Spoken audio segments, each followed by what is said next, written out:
Hello everyone. We all already have learned what is cell, the components inside the cell and its function, how the cell combines to form organs, organs combine to form the organ system. So all this sequence we have already studied in our previous video. So now we will see the concepts of cell cycle, cell division and the structure of the chromosomes. We have already briefly discussed in the last videos, but I am going to tell you all the main concepts of the cell cycle, cell division in this video. Okay, the notes might help you all to understand the concept easily. So let's see. We all know that cell, it is a basic, fundamental, structural and functional unit of all the living organisms. As I said in the previous video, why cell is important, how cell combines to form tissue, tissue to organ, organ to organ system, and then a whole human body is been formed. So I have said why fundamental, structural and functional unit. Okay, so we have to know one thing when we study the cell cycle and all, that classification of organisms based on number of cells, there are two types, unicellular and multicellular. Uni is nothing but one, multi is nothing but many. It has one cell in it, it has many cell in it. Okay, example of unicellular organism is amoeba, and example of multicellular organism is the humans or the plant system. Okay, so why the cell division is important? What is the importance of the cell division? First is for the repair process, second is for regeneration process, and third is for reproduction. Repair is something when you get injury, in order to fill that injured area, cell division should happen, or else that injured area will remain as such and it will not cure. So regeneration is nothing but production of new cells, okay, in order to manage the damaged cells. So regeneration is important. And next is the reproduction.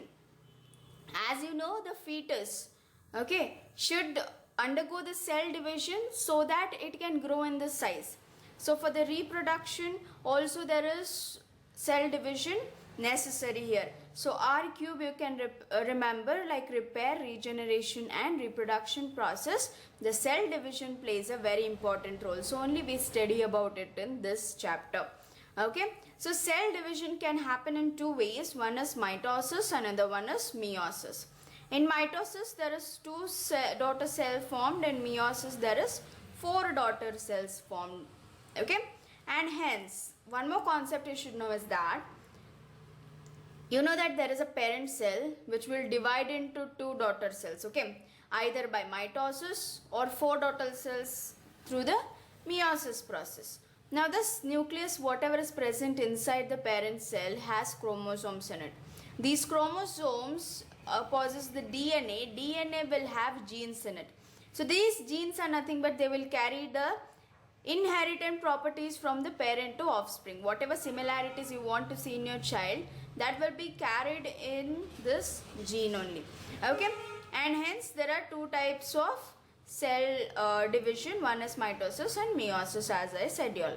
Next, what is this cell cycle? Cell cycle is nothing but a sequence of events that will include duplication of the DNA, that means producing the copy of the DNA. Second one is the synthesis of other cell components like mitochondria, ribosomes. It should be equally divided between the 2 daughter cells, right? So here synthesis of other cell constituents will take place.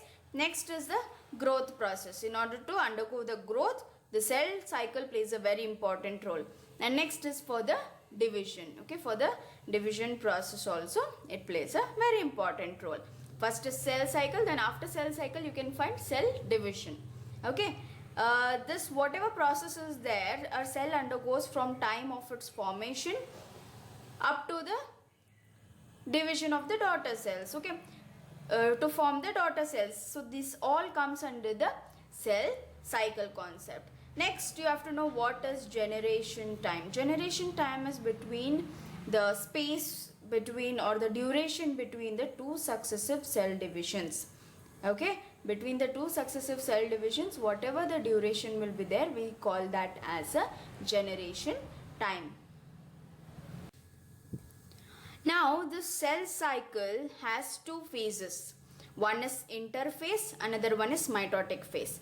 Interphase is a non-dividing phase. Here the division of the cell will not take place, whereas in the mitotic phase there is dividing phase. Here the division of the cell you can see. Okay, in interphase you have other 4 subdivisions, that is G1 phase, G0 phase, G2 phase and S phase. We will discuss later one by one. Next, in mitotic phase you have prophase, metaphase, anaphase and the telophase. And this, after the cell cycle we can see cell division. Cell division can happen by mitosis or the meiosis process. Here 2 daughter cells will be formed. In meiosis 4 daughter cells will be formed. So mitosis process, there are again 2 divisions involved. First is the karyokinesis. Karyokinesis means the nucleus of the cell will be divided, and in cytokinesis all the cytoplasm will be divided between the 2 daughter cells. Okay, so this was all about the brief sketch about what are the different phases involved in the interphase and the mitotic phase. Okay, next, now let's see what is this interphase. Interphase is nothing but the cell will prepare for the next cell division. Okay, in interphase what happens, a particular cell will prepare for the next cell division in this. Okay, you have G1 phase, S phase and G0 phase. Okay, there are so many phases: G1 phase, S phase, G2 phase. G0 phase we will see later. Okay, so in G1 phase it is also called as gap 1 phase.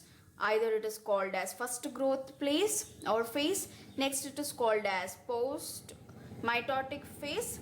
It has different names. Okay, so in short we can say it as a G1 phase. So G1 phase is the longest phase.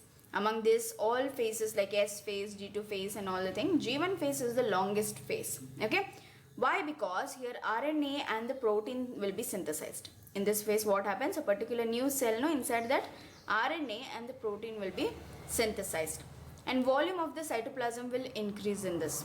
Okay, hence the cell will not undergo division in this process. The volume of the cell cytoplasm will be increased, due to which the cell size also increases.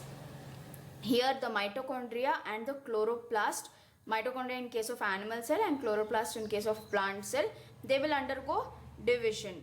Okay, since they have their own DNA, they have their own DNA. As we have studied, the mitochondria has its own DNA, chloroplast has its own DNA. So they can undergo division here.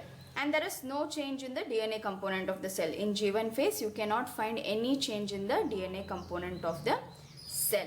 So this was all for this video. In next video, we will learn the further concepts related to cell cycle and cell division. Please do not forget to like, share and subscribe the channel so that I can give you all still more knowledge about the difficult concepts. Thanks for watching.